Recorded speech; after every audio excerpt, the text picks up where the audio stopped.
Hello everyone. Today I am discussing about a new code BEVAE 181. Chapter number 1 हमारा पर्यावरण means our environment. ठीक है। मैं आपसे यही बोलूँगा कि ये चैप्टर में जहाँ कहीं पे भी कोई भी ऐसा टॉपिक छूट जाए तो प्लीज़ आप उसको कमेंट सेक्शन में मेंशन कर देना। और यदि कोई चीज़ पूछना हो, कोई भी डाउट हो, यदि आप इस चैप्टर से रिलेटेड, तो प्लीज़ कमेंट सेक्शन में आप पूछ लेना। पर दूसरी बात कि यदि आपको दूसरे टॉपिक पे वीडियो चाहिए, यदि आपको कोई और कोड पढ़ना हो तो प्लीज़ बताना, वो कोड हम आपको पढ़ा देंगे। ठीक है। जनरली ये जो BEVAE 181 है ये हमारे इग्नू में चलते हैं। ठीक है। इग्नू का मतलब इंदिरा गांधी ओपन यूनिवर्सिटी जो होता है, जो ओपन यूनिवर्सिटी होता है, इसमें ये कोड चलते हैं। इनमें क्या है कि जो BA के बच्चे होते हैं, BA जनरल से जो होते हैं, BCom जनरल से होते हैं, और या जो BSc जनरल से होते हैं, उनका ये कोड होता है। ठीक है। तो जो आज हमारा पहला ही लेसन है ना, हमारा पर्यावरण, तो ये जो लेसन है ये ना कि बस उन्हीं बच्चों के लिए इम्पोर्टेंट है जो ग्रेजुएशन में BA में BAV 181 लिए हैं, बल्कि एक इंसान होने के नाते हम सब के लिए ये चैप्टर बहुत ही महत्वपूर्ण है। ठीक है। ये चैप्टर में जो कुछ भी क्वेश्चन बन सकते हैं मैं आपको बताऊंगा कौन कौन से क्वेश्चन बन सकते हैं जो आपके एग्ज़ाम पॉइंट ऑफ व्यू से इम्पॉर्टेंट है, जो कि आपके एग्ज़ाम में पूछे जाएंगे इग्नू के।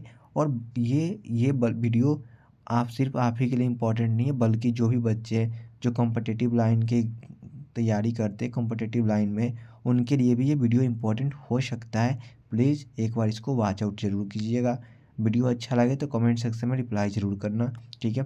जहाँ कहीं भी डाउट हो प्लीज़ कमेंट सेक्शन में आप एक बार डाउट पूछ लेना। तो ये चैप्टर हम स्टार्ट करते हैं। ठीक है। ये चैप्टर को मुख्यतः हम 7 भागों में बांटे हैं, और यही 7 भागों को एक एक करके आपको समझाएंगे और हम ये चैप्टर को ख़त्म करेंगे, फिनिश करेंगे। इग्नू में जनरली क्या होता है ना कि जो भी BAV 181 के क्वेश्चन पेपर होते हैं वो ऑब्जेक्टिव होते हैं। तो ये चैप्टर से जो भी ऑब्जेक्टिव क्वेश्चन बनेंगे जो इम्पोर्टेंट होंगे एग्ज़ाम पॉइंट ऑफ व्यू से, मैं आपको मेंशन कर दूंगा, आप उसको नोट कर लेना, पहली चीज़। दूसरी चीज़, ये जो मैं पढ़ा रहा हूँ ये आपको वीडियो में ये एक अच्छे क्वालिटी में, मतलब आपको अच्छे क्वालिटी में देखने को मिल रहा है। आप इसका स्क्रीनशॉट ले सकते हो और इसको नोट डाउन कर सकते हो। ठीक है। जहाँ कहीं डाउट हो कमेंट सेक्शन में पूछ सकते हो। ठीक है। तो हम अब चैप्टर को स्टार्ट करते हैं, काफ़ी टाइम हो चुका है। गाइस, ये जो हमारा लेसन है इसको 7 टॉपिक में पढ़ेंगे, मैंने आपको बता दिया। सबसे पहले हम इसमें ये जानेंगे पर्यावरण क्या है, मतलब what do you mean by environment. ठीक है। फिर जानेंगे पर्यावरण के घटक। ठीक है। घटक का मतलब होता है अंग। ठीक है। और जानेंगे इन्वायरमेंट के पार्ट्स ऑफ इन्वायरमेंट। फिर तीसरे नंबर पे हम जानेंगे पर्यावरण के प्रकार। ठीक है। Types of environment. ठीक है। यदि कहीं पे मेरे से बीच में मिस्टेक हो जाती है डोंट बी माइंड। ठीक है। ये थोड़ा सा हो जाता है क्योंकि स्टार्टिंग है गाइस, मैं उसको अच्छा करने की कोशिश ज़रूर करूँगा। ठीक है।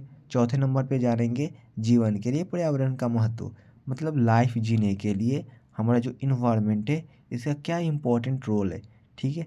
फिर जानेंगे मानव पर्यावरण संबंध, जो ह्यूमन बींग्स होता है इसका पर्यावरण से, मतलब इन्वायरमेंट से क्या रिलेशन है, क्या रिलेशनशिप है। ठीक है। फिर जानेंगे संतोषनीयता और सतत विकास, ये क्या होता है ना, इसको इंग्लिश में बोलते हैं सस्टेनेबल डेवलपमेंट। ठीक है।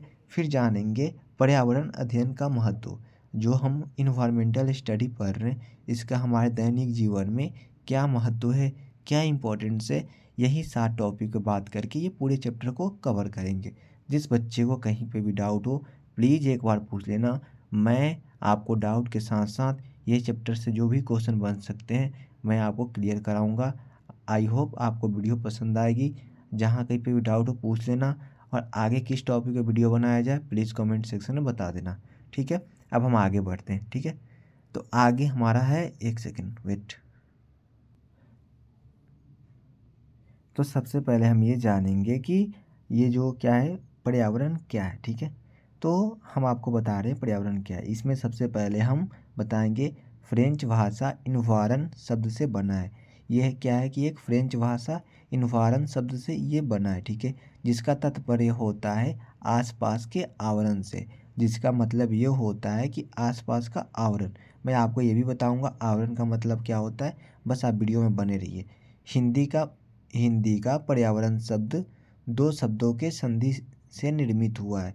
जो हिंदी में जो भी हमारा पर्यावरण शब्द है ना, ये दो शब्दों के संधि से मिलके क्या है, निर्मित है, मतलब बना हुआ है।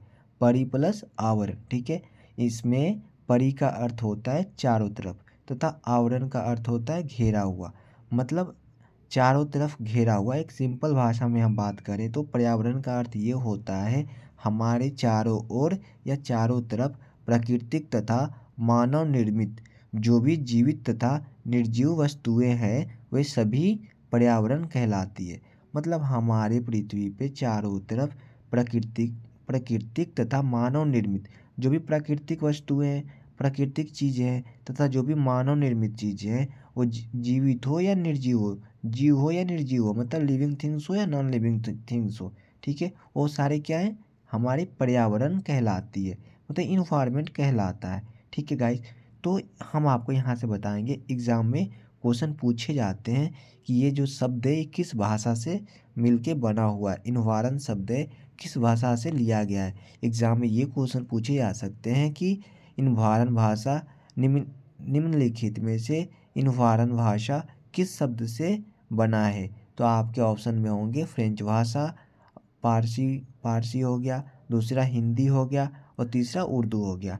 तो आपको ये बात पता होना चाहिए कि ये फ्रेंच भाषा से बना हुआ शब्द है। ठीक है, आगे एग्ज़ाम में ये क्वेश्चन पूछे जा सकते हैं कि पर्यावरण का संधि विच्छेद क्या है, ये कौन से दो शब्दों के संधि से मिलकर पर्यावरण शब्द बना है। तो आपको याद होना चाहिए पर्यावरण का मतलब होता है परि प्लस आवरण, इसका संधि विच्छेद होता है परि प्लस आवरण। ठीक है, पर्यावरण को सिंपल भाषा में बोले तो हमारे चारों ओर मतलब चारों तरफ प्राकृतिक तथा मानव निर्मित जो भी जीवित और निर्जीव वस्तुएं हैं ये सभी क्या है, हम पर्यावरण कहलाती है। फॉर एग्जाम्पल उदाहरण के तौर पे पर्वत हो गया, पठार हो गया, मैदान का घाटी, वन हो गया, मिट्टी हो गया, पानी हो गया, हवा हो गया, पेड़ पौधे, जीव जंतु, सभी कुछ पर्यावरण के अंतर्गत आते हैं। ठीक है, पृथ्वी पर सभी जीव जंतु और मानव अपने जीवन और विकास के लिए पर्यावरण पर आश्रित है। मतलब हमारे पृथ्वी पे, हमारे अर्थ पे जो भी जीव जंतु है या जो भी मानव है ये क्या है ना, जीवन जीने के लिए और डेवलपमेंट करने के लिए ये क्या है, पर्यावरण पे आश्रित है, मतलब निर्भर है। ठीक है, पर्यावरण के अभाव में जीवन की कल्पना नहीं की जा सकती। आप सबको पता है पर्यावरण के अभाव में जीवन की कल्पना हम कर ही नहीं सकते। प्राचीन काल से ही जीव जंतुओं और पर्यावरण का संबंध रहा है। आप सबको पता है प्राचीन काल से ही जो जीव जंतु है और जो भी हमारा पर्यावरण है इनका संबंध रिलेशन रहा है। जीव जंतुओं ने पर्यावरण को संतुलित बनाए रखने के लिए योगदान दिया है। आप सबको पता है जो भी जीव जंतु है ये पर्यावरण को बैलेंस बनाने के लिए बहुत ही बड़ा योगदान क्या किए, दिए हैं। तो ये चीज़ें मैंने अभी आपको बताया कि पर्यावरण क्या है। ठीक है, उसके अंदर मैंने आपको ये समझाया कि यहाँ से क्या क्वेश्चन एग्जाम में बन सकते हैं। ठीक है, और एक सेकेंड, तो मैंने आपको पहला टॉपिक समझा दिया पर्यावरण क्या है। ठीक है, आगे हमारा है पर्यावरण के घटक, मतलब पर्यावरण के कौन कौन से घटक होते हैं। ठीक है, तो पर्यावरण के घटक मतलब घटक का मतलब मैंने शुरू में ही आपको बता दिया था, अंग होता है। घटक का अर्थ होता है अंग। ठीक है, पर्यावरण के दो घटक होते हैं, अजैविक और दूसरा होता है जैविक। अजैविक मतलब होता है निर्जीव, निर्जीव मतलब होता है नॉन लिविंग थिंग्स, और जैविक मतलब होता है सजीव। मेरे प्यारे बच्चों, मैं आपसे यही बोलूँगा कि आपको इन्वायरमेंटल स्टडी में कहीं पे भी अजैविक शब्द आ जाए तो अजैविक आ जाए, इसका मतलब आप ये समझ लेना कि वहाँ पे नॉन लिविंग थिंग्स की बात हो रही है, मतलब निर्जीव वस्तुएं की बात हो रही है। और कहीं पे भी हमारी इन्वायरमेंटल स्टडी में जैविक शब्द आ जाए तो आप समझना वहाँ पे सजीव वस्तुएं की बात हो रही है। ठीक है, ये एक सिंपल सा डिफिनीशन है, आपको इतना याद रखना है। अजैविक मतलब निर्जीव और जैविक मतलब सजीव। ठीक है, आगे हम बात करेंगे अजैविक घटक मतलब निर्जीव, जो भी निर्जीव प्राणी होते हैं, जो भी निर्जीव वस्तुएं होते हैं, निर्जीव प्राणी नहीं, जो भी निर्जीव वस्तुएं होते हैं उनको अजैविक घटक बोलते हैं। और जो भी जैविक घटक होते हैं वो सारे सजीव होते हैं। जैसे एग्जाम्पल के तौर पे, उदाहरण के तौर पे जो प्रकाश होता है ये अजैविक घटक होता है। तापमान होता है जो अजैविक घटक होता है, वायुमंडलीय अजैविक घटक होता है, गैस अजैविक होता है, जल अजैविक होता है। दूसरा हमारा है जैविक घटक, मनुष्य हो गया, पादप हो गए, सूक्ष्म जीव हो गया। सूक्ष्म जीव मतलब जो छोटे छोटे ये होते हैं, सूक्ष्म जीव होते हैं जिसको माइक्रोस्कोप से हम देखते हैं, उनको सूक्ष्म जीव बोलते हैं, जो अपने नेक्ट आई से नहीं देख सकते हम। ठीक है गाइस, अब हम आपको ये बताएंगे कि एग्ज़ाम में आपसे क्वेश्चन पूछ लिया जाता है कि निम्नलिखित में से कौन सा एक अजैविक घटक है, जिसमें होगा मनुष्य, पादप, सूक्ष्म जीव और तापमान। ठीक है, एग्जाम में क्वेश्चन पूछे जा सकते हैं कि जैविक इनमें से कौन सा एक जैविक घटक है। ठीक है, उसमें एग्जाम्पल होगा पादप, प्रकाश, तापमान, वायुमंडलीय। इंग्लिश में मैं बता दूं, which of the following is अजैविक घटक का अजैविक घटक हो गया। दूसरा चीज़ हो गया जैविक घटक। ये आपके एग्जाम में यहाँ से क्वेश्चन बन सकते हैं। ठीक है, तो इसको आप नोट डाउन कर लेना। ठीक है, आगे हम बात करेंगे पर्यावरण के प्रकार। मैंने दो चीज़ आपको क्लियर कर दिया। पहला मैंने क्लियर कर दिया पर्यावरण क्या है, दूसरा मैंने क्लियर कर दिया कि पर्यावरण के घटक कौन कौन से होते हैं। घटक मतलब अंग। अब मैं आपको बताऊंगा पर्यावरण के क्या प्रकार है। पर्यावरण के प्रकार का मतलब टाइप्स ऑफ इन्वायरमेंट। ठीक है, मैं मेनली 3 टाइप्स में भी इसको बांटा गया है। ठीक है, 3 कैटेगरी में बांटा गया। पहला प्राकृतिक पर्यावरण, ठीक है। दूसरा है मानव निर्मित पर्यावरण, ठीक है। तीसरा हमारा है मानव संशोधित पर्यावरण। प्राकृतिक पर्यावरण क्या है? ठीक है, इसमें प्राकृतिक वस्तुएं शामिल है। जो प्राकृतिक पर्यावरण होता है ना, इसमें प्राकृतिक वस्तुएं शामिल है। फॉर एग्जाम्पल महासागर हो गया, तालाब हो गया, झीलें हो गया, घास के मैदान हो गए, ये सब क्या है? प्राकृतिक पर्यावरण है। एग्जाम में क्वेश्चन पूछे जाते हैं। बच्चों थोड़ा सा बाहर का नॉइस आ रहा है, सो थोड़ा सा आप लोग मैनेज करना। ठीक है, मैंने अभी आपको बताया प्राकृतिक पर्यावरण, इसमें प्राकृतिक वस्तुएं शामिल है, जैसे एग्जाम्पल मैंने आपको बता दिया। ओके, मैंने आपको प्राकृतिक पर्यावरण पढ़ा दिया। ठीक है, आगे हमारा है मानव निर्मित पर्यावरण। इसमें मानव द्वारा बनाई गई चीज़ें शामिल होती है। जो मानव निर्मित पर्यावरण होता है ना, इसमें जो मानव द्वारा निर्मित चीज़ें हैं ना, ये शामिल होती है। जैसे एग्जाम्पल के तौर पे कस्बे हो गया, शहर हो गया, उद्योग हो गया, बांध हो गया। ठीक है, आगे हमारा है मानव संशोधित पर्यावरण। इसके अंतर्गत शामिल है एग्जाम्पल के तौर पे वृक्षारोपण, बाग, फल और फूल के बाग आदि। ठीक है, जो मानव संशोधित पर्यावरण होता है ना, इसके अंतर्गत ये सब चीज़ें शामिल है। जैसे वृक्षारोपण मतलब जनरली क्या है ना, ये प्राकृतिक पर्यावरण के पार्ट्स हैं, बट क्या है ना, मुख्य तौर पे मानव द्वारा इसमें ये कार्य किया जाता है। जैसे वृक्षारोपण होता है, ये एक तो वृक्ष तो प्राकृतिक है, नेचर ये, बट इसे मानव उगाता है, मानव द्वारा संशोधित किया जाता है, इसलिए ये मानव संशोधित पर्यावरण है। जैसे फल हो गया, फूल हो गया, ये मानव द्वारा संशोधित करके लगाया जाता है, इसलिए मानव संशोधित पर्यावरण के अंतर्गत आता है। तो बच्चों यहाँ से एग्जाम में क्वेश्चन पूछ लिए जाते हैं कि निम्नलिखित में से कौन सा एक प्राकृतिक पर्यावरण है, निम्नलिखित में से कौन सा एक मानव निर्मित पर्यावरण है, निम्नलिखित में से कौन सा एक संशोधित पर्यावरण है। तो मैंने आपको एग्जाम पॉइंट ऑफ व्यू से क्वेश्चन बता दिए कहाँ कहाँ से क्वेश्चन पूछे जा सकते हैं। आपको ये पढ़ाने के बाद, पूरे चैप्टर कंप्लीट कराने के बाद, मैं आपको प्रीवियस ईयर का पेपर भी करा दूंगा। आप वहाँ से देखना, जो जो मैं बता रहा हूँ एकदम 100% श्योरिटी के साथ कह रहा हूँ, वहाँ से क्वेश्चन पूछे जाते हैं, और जो मैं बता रहा हूँ एकदम वहाँ से क्वेश्चन पूछे जाएंगे आपको। ठीक है, आगे बढ़ते हैं। आगे हमारा है जीवन जीने के लिए पर्यावरण का महत्व।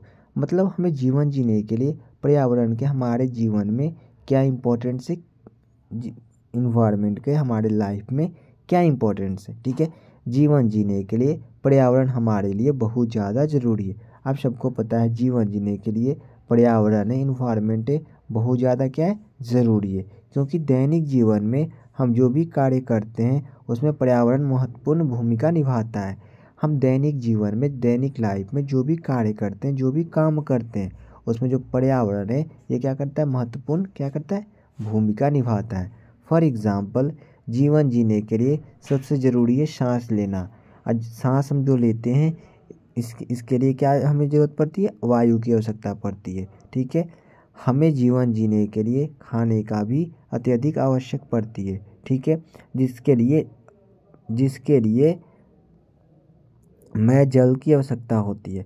मतलब जो भी हम जीवन जीने के लिए हमें खाने की ज़रूरत पड़ती है, अत्यधिक आवश्यकता पड़ती है, जिसके लिए क्या क्या होता है, हमें जल की भी आवश्यकता पड़ती है। ठीक है, हमें जीवन जीने के लिए घर की आवश्यकता होती है, चाहे वो किसी भी वस्तुओं से बनी हो, जैसे कि प्राकृतिक गुफाएं या कृत्रिम आवास जैसे मकान। इन सभी चीज़ों के लिए पर्यावरण ही एकमात्र स्रोत है। आप सबको बताया गया कि जीवन जीने के लिए पर्यावरण क्यों महत्व है। इसमें आपको 3 रीज़न बता दिया गया कि जीवन जीने के लिए हमें वायु की आवश्यकता पड़ती है, क्योंकि हमें सांस लेना, हमें जीवन जीने के लिए वायु हमारे लिए बहुत ही ज़रूरतमंद आवश्यकता पड़ती है। बिना वायु के हम सांस नहीं ले सकते, हमारा जीवन यापन नहीं हो पाएगा। दूसरा मैंने आपको बताया, खाना बनाने के लिए, खाना मनुष्य को जीवित रहने के लिए खाना बहुत ही आवश्यक होता है। सो उसके लिए जल की आवश्यकता पड़ती है। आप सबको जल की आपको जल यदि नहीं मिले तो इंसान थोड़े दिन जीवित रहेगा, फिर मर जाएगा। तो हमारे लिए जल भी बहुत ही महत्वपूर्ण भूमिका निभाता है हमारे जीवन के लिए। ठीक है, आगे हम आपको बताएं, ग्रामीण इलाकों में बहुत सारे लोग फसल उगाने के लिए कृषि करते हैं, खेती करते हैं। कृषि का मतलब होता है खेती। ठीक है, इंग्लिश में बोलते हैं इसको एग्रीकल्चर, जिसके लिए मृदा की आवश्यकता होती है। मृदा का मतलब क्या होता है, मिट्टी। मतलब ग्रामीण इलाके जो भी होते हैं ना, वहाँ पे जो भी लोग होते हैं, ये क्या करते हैं, कृषि करते हैं, खेती करते हैं, जिसके लिए मृदा मतलब मिट्टी की आवश्यकता होती है, जो कि हमें पर्यावरण से मिलता है। जो मिट्टी भी होता है, ये क्या है, ये क्या है, हमें इन्वायरमेंट से मिलता है। सो बच्चों, ये पर्यावरण जो है, ये जीवन जीने के लिए बहुत ही महत्वपूर्ण है। ये चीज़ें इसमें बताई गई। ठीक है, आगे हम बढ़ते हैं। यदि किसी बच्चे को कहीं पे डाउट होगा तो प्लीज़ वो कमेंट सेक्शन में पूछ लेगा, हम आपको क्लियर कर देंगे। और आगे किस टॉपिक पे वीडियो बनाया जाए, ये भी आपको बात ज़रूर कमेंट सेक्शन में बताना है। ठीक है, आगे बढ़ते हैं। ठीक है, आगे हमारा है मानव पर्यावरण संबंध। प्राचीन काल से ही ऐसी स्थिति दिखाई पड़ती है जिसमें यह देखा गया है कि पादप एवं जंतु, ठीक है, आपस में मिलकर रहते हैं। जो भी हमारे अर्थ पे, जो भी हमारे पृथ्वी पे पादप और जंतु है, ये क्या है, आपस में मिलकर रहते हैं। अगर पादप और जंतु आपस में मिलकर रहते हैं तो जीवन स्तर अच्छा बना रहता है। आप सबको पता है, जो भी पादप है या जो भी जंतु है, जो आपस में मिलकर जब रहते हैं तो जीवन स्तर है, जो लाइफ लेवल से, ये क्या होता है, अच्छा बना रहता है। लेकिन धीरे धीरे ऐसी स्थिति उत्पन्न हो गई है जिससे मानव अपनी सुविधा के लिए पर्यावरण को क्षति, क्षति का मतलब क्या होता है, नुकसान पहुंचा रहे हैं। तो धीरे धीरे ऐसी उत्पत्ति उत्पन्न हो गई है ना, ऐसी स्थिति उत्पन्न हो गई है जिसमें क्या है ना, मानव जो है ना, ये पर्यावरण को क्या कर रहा है, नुकसान पहुंचा रहा है, क्षति पहुंचा रहा है, जो कि आने वाले समय के लिए बड़ा खतरा बन सकता है, खतरा बनकर उभर सकते हैं। ठीक है, जो हमारे फ्यूचर जनरेशन है ना, इसके लिए क्या है, ये एक बहुत ही बड़ा खतरा बन के उभर सकता है। अगर जीवन स्तर को अच्छा बनाना है तो प्रकृति का संरक्षण करना होगा, तभी पर्यावरण में संतुलन बना रहेगा। यदि जीवन स्तर को, यदि लाइफ लेवल को अच्छा करना है तो प्राकृतिक का संरक्षण, मतलब जो भी हमारा नेचर है, इसका क्या करना पड़ेगा, कंजर्वेशन करना पड़ेगा। तभी हमारा जो पर्यावरण है संतुलन बना रहेगा। जो हमारा पर्यावरण है ये क्या रहेगा, बैलेंस बना रहेगा। आगे हम बात करेंगे संतोषनीयता और सतत विकास, ये क्या होता है। ये जो चीज़ें बहुत ही इम्पोर्टेंट है, आपको ये चीज़ें समझ में आनी चाहिए, क्योंकि आगे जब हम आपको पढ़ाएंगे तो यहाँ पे डायरेक्ट वहाँ पे सतत विकास आएगा, तो आपको ये बात पता होगा सतत विकास क्या होता है, तभी आप वहाँ पे समझ पाओगे। सतत विकास से हमारा अभिप्राय यह है कि जो वर्तमान पीढ़ी की आवश्यकता को भावी पीढ़ियों द्वारा अपनी निजी आवश्यकताओं को पूरा करने की क्षमता में कोई समझौता किए बगैर पूरा किया जा सके। मतलब इसका सिंपल सा डिफिनीशन के तौर पे बात करें तो हमारे पीढ़ी में, हमारा अभी प्रेजेंट टाइम में, हम जो भी हमारा रिसोर्स है, जो भी हमारा नीड है, जो भी हमारे पास संसाधन है, उसका हमें जो भी आवश्यकताएं हैं उसको पूरा करते हुए हमें फ्यूचर जनरेशन है, जो भी हमारे आने वाली पीढ़ी है, उसके लिए भी एकत्रित करना, उसके ज़रूरत के लिए भी बचा कर रखना ही सतत विकास कहलाता है। फॉर एग्ज़ाम्पल, इसमें ऊर्जा संसाधन को बेहतर बनाना, ऊर्जा संरक्षण करना, ऊर्जा संसाधनों को विकसित करना सम्मिलित है।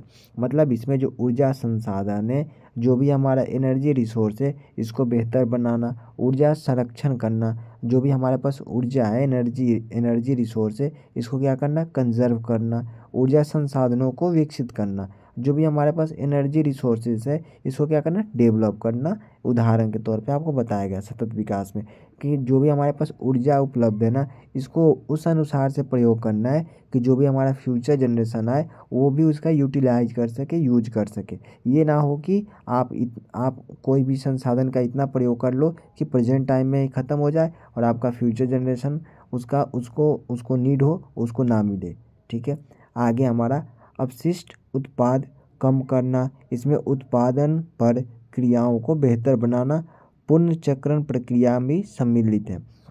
मतलब इसमें ये चीज़ पे भी ज़्यादा गौर किया गया है कि जो भी पुनर्चक्रण प्रक्रियाएं हैं, जो भी चीज़ें हम रिसाइकल करके कर सकते हैं, बना सकते हैं, बहुत ही ऐसी चीज़ें होती हैं जो रिसाइकल करके हम जनरेट कर सकते हैं, तो उस पर भी ध्यान दिया गया है, उस पर भी फोकस किया गया है कि हमारे जो भी फ्यूचर जनरेशन है, जो भी हमारे आने वाली पीढ़ी है, उसको कोई भी प्रॉब्लम ना हो। ठीक है। ये हमारे सतत विकास में ये सब सम्मिलित है। ओके। यदि आपको कहीं पे भी डाउट आए तो प्लीज़ पूछना। इंग्लिश मीडियम की भी क्लासेस आपको करा दी जाएगी इस कोड का, so no need to worry. ठीक है। आगे आपको हम धीरे धीरे करके हर चैप्टर पढ़ाएंगे और जल्दी से ही आपको हर चैप्टर का नोट्स और ये सब चीज़ें मिल जाएगी, वीडियोस मिल जाएगी। सो आप कनेक्ट रहिएगा चैनल से। जहाँ कहीं पे भी डाउट हो प्लीज़ एक बार ज़रूर पूछना है। ठीक है। दूसरी नंबर चीज़ है कि आपको एग्ज़ाम पॉइंट ऑफ व्यू से मैं क्वेश्चन बता रहा हूँ, उस पर नोट करना है। आपको अब नोट्स भी मिल रहा है। ग्रुप में पढ़ाई होता था जहाँ पे और क्या बोलते हैं क्या बोलते हैं, टेलीग्राम पे और जूम मीट पे और व्हाट्सएप ग्रुप में, वहाँ पे आपको नोट्स मिलते थे। बट हमने बंद कर दिया था फ़िलहाल। बट यहाँ से आप नोट्स लिख सकते हो, कोई दिक्कत की बात नहीं है, और एग्ज़ाम में अच्छे से अच्छे नंबर ला सकते हो। अब बस आपको वीडियो अच्छे से देखना है और जो चीज़ मैं बोल रहा हूँ उसको ध्यानपूर्वक सुनना है। ठीक है। हम आगे बढ़ते हैं। हमारा लास्ट टॉपिक है पर्यावरण अध्ययन का महत्व। जो भी हमारा इन्वायरमेंटल स्टडी है इसका क्या इम्पोर्टेंस है, ये हमारा लास्ट टॉपिक है। बच्चों यदि आपको कहीं समझ में ना आए तो प्लीज़ पूछना। ठीक है। इसमें शर्माने की कोई बात नहीं है कि हमें ये चीज़ समझ नहीं आ रही, आपको पूछना है। यदि देखो हम इंसान हैं, हम मानव हैं, और जो मानव होता है ना, ये मानव कोई भी इंसान होता है, वो जन्म से कोई चीज़ सीख के नहीं आता है, वो धीरे धीरे सीखता है। ठीक है। हम पहले बचपन में हमें चलना नहीं आता है तो हम गिरते हैं, उठते हैं, फिर चलते हैं। ठीक है। तो कोई भी धरती का इंसान जो अपने आप में 100% नहीं है, सबसे मिस्टेक होती है, और हम तो मानव है, तो मानव से मिस्टेक होना आम बात है। तो हम यदि कहीं पे गलत कुछ बता दें तो प्लीज़ उसको आपको बताना है कि ये चीज़ें गलत है, या ये चीज़ें आपने बताया जो कि सही नहीं है, ये डिफिनीशन नहीं था, आपने गलत बता दिया। सो आपको ये चीज़ें बतानी है यदि कहीं पे गलती हो रही है तो। ठीक है। आपको क्वेश्चन पूछने, आपको इंपॉर्टेंट क्वेश्चन बताया जाएगा, आपको हर चीज़ बताया जाएगा ये चैप्टर में। ठीक है। सो आप ध्यानपूर्वक सुनिए, आपका काम है ध्यानपूर्वक सुनना, और जो चीज़ें पढ़ाया जाए उसको नोट करना। यहाँ पे आपको लिखा हुआ है, यहाँ से आप स्क्रीनशॉट लेके लिख सकते हो, या वीडियो पॉज करके भी लिख सकते हो। काफ़ी टाइम मिल जा रहा है, आप लिख सकते हो आराम से, कोई दिक्कत की बात नहीं है। ठीक है। पर्यावरण अध्ययन का महत्व, जो हमारा इन्वायरमेंटल स्टडी है इसका क्या इंपॉर्टेंस है। ठीक है। पर्यावरण अध्ययन हमारे लिए बहुत ज़्यादा महत्वपूर्ण है। आप सबको पता है इन्वायरमेंटल स्टडी हमारे लिए बहुत ही ज़्यादा इम्पोर्टेंस है, क्योंकि इसमें हमें वर्तमान स्थिति के बारे में पता चलता है, हमारे सोसाइटी में वर्तमान स्थिति क्या है। ठीक है। प्रेजेंट प्रेजेंट कंडीशन क्या है ये पता चलता है पर्यावरण अध्ययन से, कि कहाँ पे कितना प्रदूषण है, कहाँ पे क्या, ये सब चीज़ें पता चलती है। ठीक है। हमारे पर्यावरण के साथ क्या स्थिति है, पता है हमारा जो इन्वायरमेंट है उसके साथ क्या कंडीशन है। ठीक है। इसके इसके अध्ययन करने से हम वर्तमान के साथ साथ भविष्य को भी सुंदर बना सकते हैं। मतलब पर्यावरण का अध्ययन करने से वर्तमान के साथ साथ हम क्या करते हैं, फ्यूचर को भी सुंदर, ब्यूटीफुल बना सकते हैं। फॉर एग्ज़ाम्पल, इसके द्वारा हम आने वाली प्राकृतिक आपदाओं को कम कर सकते हैं। प्यारे बच्चों, आगे हम आपको बताएंगे प्राकृतिक आपदाएं क्या क्या होती है। ठीक है। तो इसके द्वारा पर्यावरण का अध्ययन करके आप क्या कर सकते हो, आने वाली जो भी प्राकृतिक आपदाएं हैं इसको कम कर सकते हो। मान लो आपको पर्यावरण का नॉलेज होगा, इन्वायरमेंट का नॉलेज होगा, तभी ना आप कुछ करिएगा। पर्यावरण का जब तक नॉलेज होगा ही नहीं, तब तक आपको कैसे पता हो चलेगा कि प्राकृतिक आपदाओं को कैसे रोका जाए, प्राकृतिक आपदाएं क्या क्या होती है। ठीक है, इसके द्वारा हम विलुप्त होते जीव जंतुओं पादपों की प्रजातियों की रक्षा कर सकते हैं। और आप सबको पता है हमारे अर्थ पे, हमारे पृथ्वी पे बहुत ऐसे जीव जंतु हैं जो विलुप्त हो चुके हैं। विलुप्त मतलब गायब होना। बहुत पादप, बहुत प्रजाति ऐसे हैं जो विलुप्त हो रहे हैं। क्या करना है, इसका स्टडी करने से, पर्यावरण का अध्ययन करने से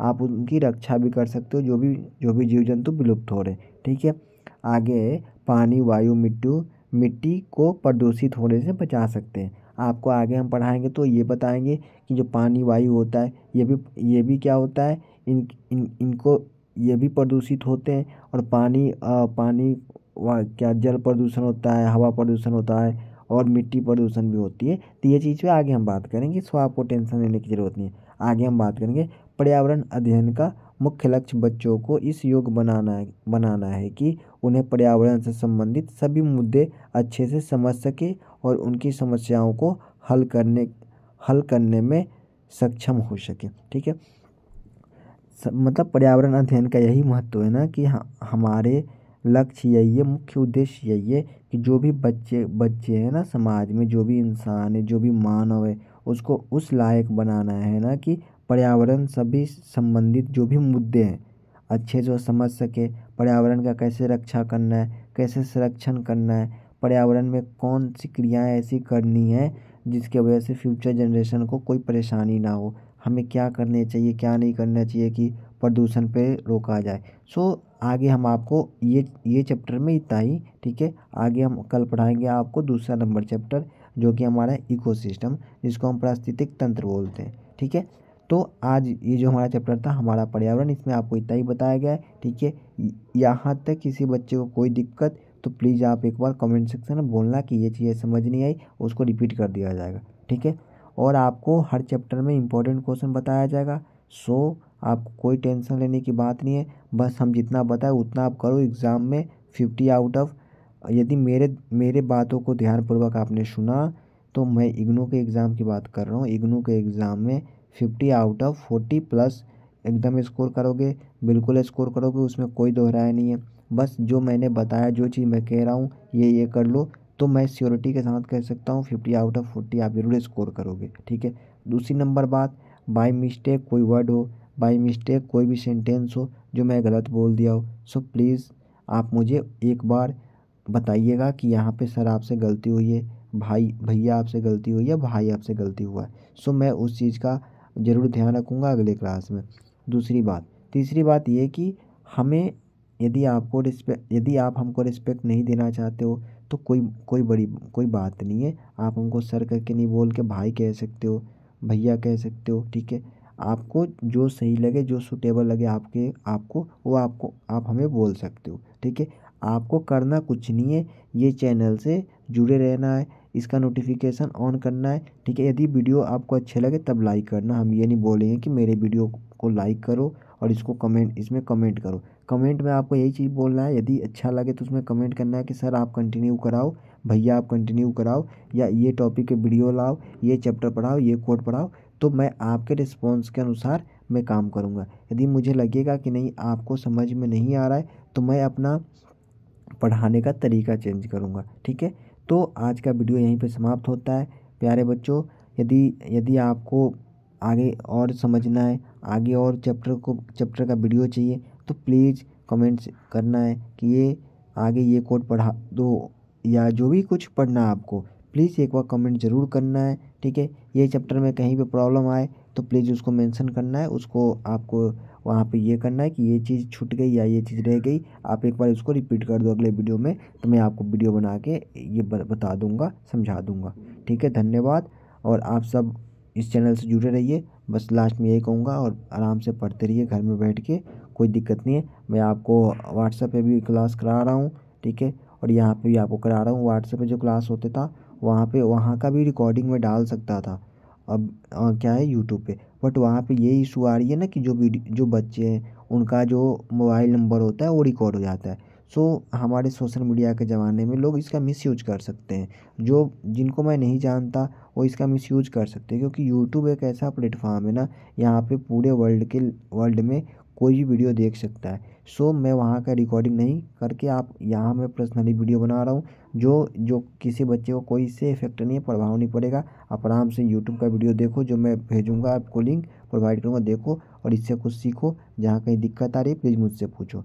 धन्यवाद।